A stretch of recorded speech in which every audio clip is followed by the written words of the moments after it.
భారతదేశానికి స్వాతంత్రం వచ్చిన తర్వాత ఆఖరికి యూపీ లాంటి రాష్ట్రాల్లో కూడా, బీహార్ లాంటి రాష్ట్రాల్లో కూడా జరిగినటువంటి అరాచకం ఆంధ్రప్రదేశ్ జరిగింది మీ 5 ఏళ్ల ప్రభుత్వ పాలన హయాంలో.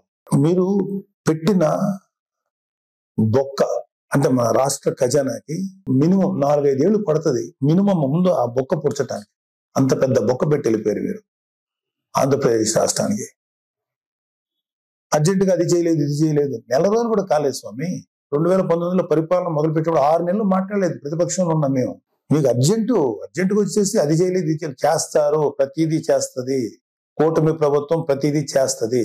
చంద్రబాబు నాయుడు గారు కానీ, పవన్ కళ్యాణ్ గారు కానీ నిబద్ధత ఉన్న మనుషులు. ఎలా చేయాలో అలా చేస్తారు. ప్రజలకు ఎంత మంచి చేయాలో చేసి తీరుతారు.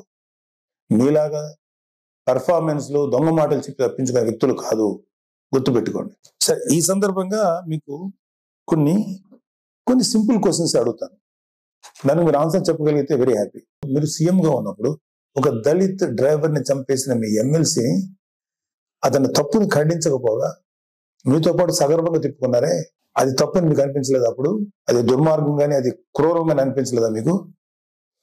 డాక్టర్ సుధాకర్ అనే ఒక ఆయన్ని ఉద్యోగం ఓడబెరికి పిచ్చోడు చేసి రోడ్ల మీద చొక్కా కూడా లేకుండా పోలీసులతో తన్నించి, మీ యొక్క అనుంగు పోలీసులు తన్నించి ఆఖరికి అతను చచ్చిపోయేలా చేశారే, అప్పుడు మీకు ఎటువంటి కామెంట్ చేయాలనిపించలేదా? వాళ్ళ అక్కని కొంతమంది వైసీపీ కార్యకర్తలు, గూండాలు సెక్సువల్ గా హెరాస్ చేస్తుంటే అడ్డుకున్న అమర్నాథ్ అనే బీసీ కుర్రోడిని, మైనారిటీ తీరిన కుర్రోడిని పెట్రోల్ పోసి కాల్చి చంపేశారు కదా, అప్పుడు కూడా మీకు ఏమి రియాక్ట్ అవ్వలేదా మీరు? అప్పుడు కూడా కనీసం ఒక మాట మాట్లాడలేకపోయారా మీరు? 32,000 మంది ఆడపిల్లలు అదృశ్యం అయిపోయారని చెప్పి పవన్ కళ్యాణ్ గారు చెప్పి కనీసం ఒక పోలీస్ రివ్యూ పెట్టండి అంటే కనీసం పోలీస్ రివ్యూ కూడా పెట్టకుండా 32,000 మంది ఆడపిల్లలు అదృశ్యం అయిపోతే అప్పుడు మీకు మాట్లాడటానికి నోరు రాలేదా? ఇప్పుడు మీ కార్యకర్తలకు లేకపోతే మీ వాళ్ళకి అన్యాయం జరిగిపోతుందని ఇంత మాట్లాడుతున్నారే, మీరు అప్పుడు కూడా మాట్లాడుంటే ఇప్పుడు మీరు మాట్లాడిన మాటకు విలువ ఉండేది. మళ్ళీ చెప్తున్నాను, అక్కడ వినుకొండలో జరిగింది నాకున్న సోర్సెస్ ప్రకారం అది పర్సనల్ గ్రడ్జి, 2 వ్యక్తుల మధ్యలో జరిగిన గడ్జి తప్ప 2 పార్టీలకు సంబంధించినవి కాదు. అది మీరు ఖచ్చితంగా మీకు త్వరలోనే పోలీసు నిజాలు నీకు తెలుస్తారు, మీకు ఆన్సర్ చెప్తారు. అలాగే మీ వైసీపీ నాయకులు సామాన్య ప్రజలు అంటే నెలకు ఒక 10,000, 20,000 సంపాదించే వాళ్ళు ఏదో వాళ్ళ పూర్వీకుల ఆస్తులు 100 గజాలు, 200 గజాలు, 300 గజాలు, 400 గజాలు ఉంటే వాటిని అడ్డగోలుగా కబ్జా చేసి భయపెట్టి స్వాధీనం చేసుకున్నారే, అది మీ దృష్టికి రాలేదా? ఇన్ని కేసులు చూసాం మేము ప్రజలు దొరుకుతుంటే. ఏ రోజు మీ నోట్ల నుంచి ఒక్క మాట కూడా రాలేదా? అది రైట్ అంటారా? ఏపీ ల్యాండ్ టైటిలింగ్ యాక్ట్ అని పెట్టి ప్రజల ఆస్తులను కాజేయటానికి మీరు ఎంత కుట్ర పన్నారు. దాన్ని మేము సమర్థవంతంగా ఎదుర్కొని ప్రజలకు తెలియబెట్టాక ప్రజలు వాళ్ళు సేవ అయ్యారు మీ దుర్మార్గమైన పరిపాలన నుంచి. అది మీకేమి తెలీదా? నిజంగా ప్రజలు ఇవాళ రెండోసారి మిమ్మల్ని రాకుండా ప్రజలు తమను తాము కాపాడుకున్నారు కూటమిని ఎన్నుకోవడం ద్వారా. అరే, నా కళ్ళ ముందు నేను చూశాను, జంగారెడ్డిగూడెంలో ఒక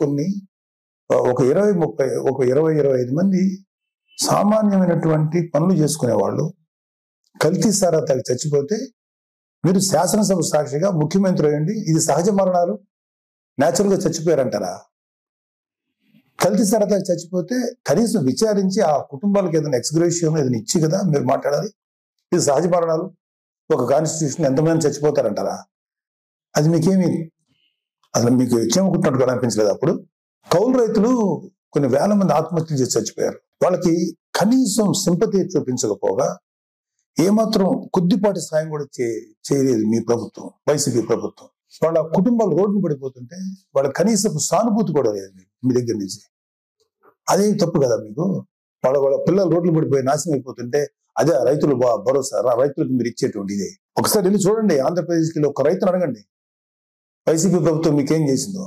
మాకన్నా కూడా మీ వైసీపీ పార్టీకి మాడు పగిలిపోయే ఆన్సర్స్ వాళ్ళే చెప్తారు. నేను చాలా తక్కువ చెప్తున్నాను. ఇంకా వర్షాలకి పంటలు పాడైపోయినాయండి, మాకేంటి దారి అని చెప్పి మీ వైసీపీ ఎమ్మెల్యేని అడిగితే రైతులు నెరిపప్పలనేంత తులకనగా మాట్లాడితే అరే తప్పురా బాబు ఇట్లా అనకూడదని అని చెప్పాల్సిన బుద్ధి చెప్పాల్సిన ఆ బాధ్యత లేదా మీకు? అప్పుడు మీరేం మాట్లాడలేదా?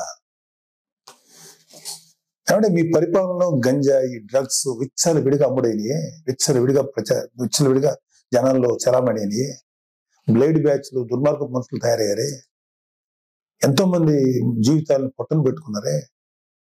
ఆ గంజాయిని ఆపాలను, లేకపోతే ఆ డ్రగ్స్ ని కంట్రోల్ చేయాలనేటువంటి ఆలోచన మీకు రాలేదా? ఎందుకు వస్తుంది? మీ ఎమ్మెల్యేలు, మీ కార్యకర్తలు ఎవరైతే ఉన్నారో ఇలాంటి పనులు చేసి వాళ్ళు అడ్వాంటేజ్ పొందుతున్నారు కాబట్టి మీరు కూడా ఏం మాట్లాడలేదు. ప్రజల పక్షాన్ని నిలబడి పోరాడుతున్న పవన్ కళ్యాణ్ గారు, చంద్రబాబు నాయుడు గారు ఇలాంటి నాయకుల్ని మీరు వాళ్ళ విధి విధానాలను విమర్శించకుండా వాళ్ళ వ్యక్తిగతమైన జీవితాల్లోకి ఎంటర్ అయిపోయి వాళ్ళ కుటుంబాన్ని రోడ్డుకి ఇచ్చాలని ట్రై చేసి వాళ్ళ ఫ్యామిలీస్ మీద మాట్లాడినప్పుడు మీకు కనీసం చెవుకుంటున్నట్టు అనిపించలేదా? ఇప్పుడు వచ్చేసి మహానుభావులాగా ఒక మెస్సాయి లాగా వచ్చి మాట్లాడుతున్నారా మీరు కానీ మీ నాయకులు ఎవరైనా సరే? ఎప్పుడు తెలుసుకుంటారు మీరు? ఇప్పటికైనా తెలుసుకోండి. ఇప్పటికైనా తెలుసుకొని చేసిన తప్పుల్ని మీరు సరిదిద్దుకోండి. అట్లానే ఇప్పుడు అర్జెంటుగా ఇప్పుడు సెంట్రల్ గవర్నమెంట్ ఢిల్లీకి వెళ్ళిపోయి ధర్నా చేసేసి రాష్ట్రపతి పాలన పెట్టమంటారా? ఏమన్నా కొంచెం మీకు ఆలోచన ఉందా? మీకు సలహాలు ఇచ్చే వాళ్ళు ఎవరో ఇంకా తెలియట్లేదు మాకు. సజ్జలు లాంటి వాళ్ళు ఎప్పుడు వెళ్ళిపోయారో ఉన్నారో తెలియదు, లేదా అలాంటి సలహాలు వింటున్నారేమో. అర్జెంట్గా రాష్ట్రపతి పాలన పెట్టాలా?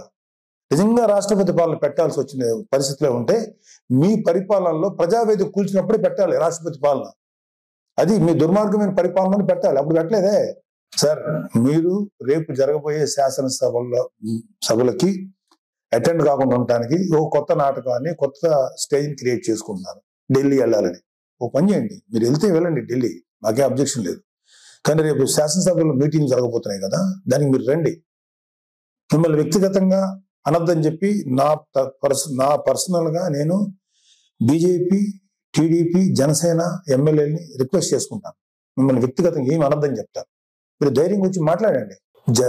శాసనసభని ఫేస్ చేయడానికి ఎందుకండి అంత భయం మీకు? రండి, ధైర్యంగా రండి.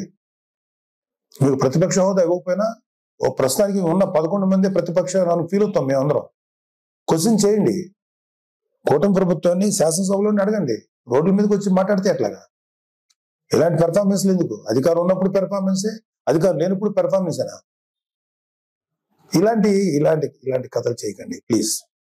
ఇప్పటికైనా తెలుసుకోండి. మీ మీద మాకు వ్యక్తిగతంగా ఎటువంటి కోపం లేదు, ఎటువంటి ద్వేషం లేదు.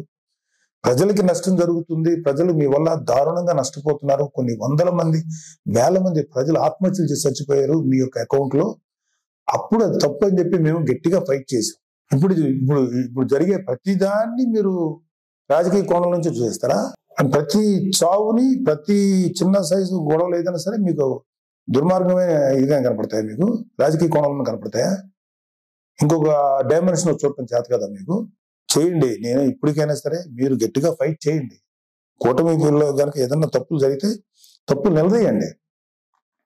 అంతకన్నా దొంగ మాటలు, దొంగ కబుర్లు, పిచ్చి కబుర్లు చెప్పకండి.